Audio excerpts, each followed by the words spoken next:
हम बात तो बहुत करते हैं हेल्दी वेलबींग, बड़ा आजकल बज़वर्ड्स हैं ये, लेकिन अगर आप जनरली लोगों को आप किसी बाहर ईटिंग प्लेस पे जाएं या शॉपिंग मॉल में जाएं तो लगता है ऐसे कि हर बंदा ही जंक और ऐसी फूड खा रहा है जो हेल्दी नहीं है। मैं पता है अक्सर ही कहती हूँ कि हमारा जो बचपन था वो कंपैरेटिवली बहुत फॉर्चुनेट था, बिकॉज मुझे याद है कि मैं 9th या 10th स्टैंडर्ड में थी जब फास्ट फूड का एडवेंट स्टार्ट हुआ था इन माई कंट्री, और उससे पहले 1990s में अमेरिकन जंक फूड इंडस्ट्री उनको प्रोब कर चुकी थी अच्छी तरह, लेकिन पाकिस्तान में ये तब स्टार्ट हुआ था व्हेन आई मस्ट बी 13 और 14, तो हमारी आदतें उस तरह पकी नहीं, हम उससे निकल गए। हमने अपने बचपन के नाश्ते नगेट्स के नहीं किए, न्यूटेला पैनकेक्स के नहीं किए, हम लोगों ने अंडे शामी के किए हैं, पराठे के किए हैं, हमने लस्सी के किए हैं, और हम कंपैरेटिवली बच गए उस टाइम जब, बिकॉज आपको पता है इस फूड में, जंक फूड में एबिलिटी होती है आपके सेल के डीएनए को जाके मॉडिफाई करने की और उसमें इस तरह की म्यूटेशंस पैदा करने की कि 30s और 40s में आप में ज़्यादा टेंडेंसी और प्रोपेनिसिटी हो मेटाबॉलिक डिजीजेस की,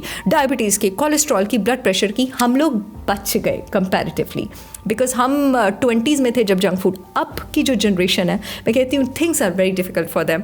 जिस तरह मतलब एक डिजिटल एरा का ज़्यादा इन्वेंट करना एक ब्लेसिंग भी है, ठीक है, और उसी तरह एक थोड़ा सा चैलेंज भी है नेसेंट माइंड्स के लिए। उसी तरह इतने सारे जंक फूड ऑप्शंस, इतने सारे unlimited options, and you know they are within your budget. There is always something in the junk food category that a student can afford. मैं अक्सर, मेरे पास जो माएँ आती काउंसलिंग के लिए, मैं उनको कहती हूँ आपके बच्चे को जाके स्कूल में बच्चों को रोकना चाहिए कैफेटेरिया में कि नो दिस इज़ अनहेल्दी, ये मत खाओ। ये तरबियत उनको कौन देगा? ये आप देंगी। हम जंक फूड चेन्स खुलने से अब नहीं रोक सकते, ये अंदर तक गड़ गई हैं सिस्टम के, लेकिन हम अपने बच्चों को तो तरबियत दे सकते हैं ना। वो कब होगा? जब माँ को पता होगा ये चीज़ कितनी ख़राब है। माँ खुद रात के 1 बजे बैठ के बर्गर की डिलीवरी खाएगी तो वो बच्चे को सुबह क्या मना करेगी? बल्कि अब ये जो डिलीवरी सिस्टम है और ये जो लेट नाइट जंक फूड है, मतलब मुझे कभी ऐसे लगता है कि रात को ऐसे घर के बाहर वॉक करो ना तो हर तीसरा मोटरसाइकिल इज डिलीवरी। तो ये जो एक तो जंक फूड, ऊपर से वो लेट नाइट, तो ये तो फिर डिजास्टर नहीं है हेल्थ के लिए। और फिर आफ्ताब साहब देखिए, किसी भी चीज़ की मार्केट डेवलपमेंट का क्या असूल है? Supply and demand. डिमांड है तो सप्लाई है। जब डिमांड दिन रात रुक ही नहीं रही है तो सप्लाई कैसे रुकेगी?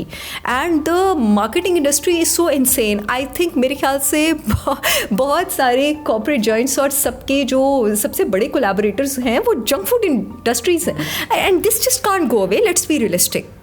This will not go away. The only thing that can be introduced to counter it can be the educational awareness campaigns on an equally massive scale.